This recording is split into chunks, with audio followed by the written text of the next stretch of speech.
পয়লা বৈশাখের নববর্ষ এটা বাঙালি সংস্কৃতি নয়। পয়লা বৈশাখের নববর্ষ বাংলাদেশের সংস্কৃতি নয়।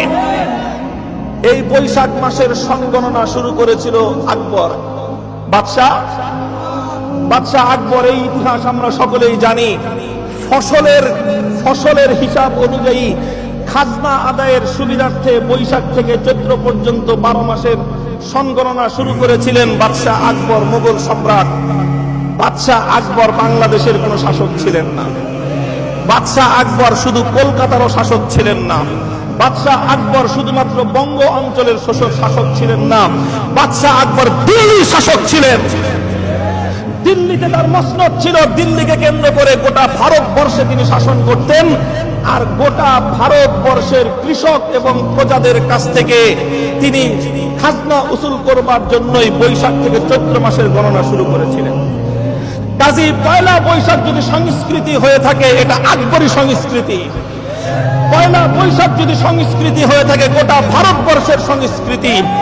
পয়লা বৈশাখ যদি সংস্কৃতি হয়ে থাকে, তাহলে এটা দিল্লির সংস্কৃতি। ওই দিল্লির সংস্কৃতি বাংলার সংস্কৃতি নামে চালিয়ে দেওয়ার ধান্দাবাজি সত্যবাদী ওলামায়ে কেরাম বরদাস্ত করতে পারে না।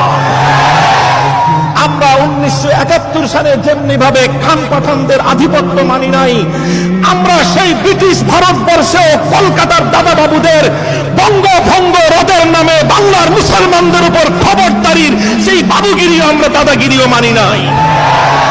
আজও বলি, আমরা যেভাবে পিন্ডি এবং রাওয়ালপিন্ডি আর ইসলামাবাদের দাসত্ব করতে পারবো না, দিল্লির গোলামিও আমরা করতে পারবো না।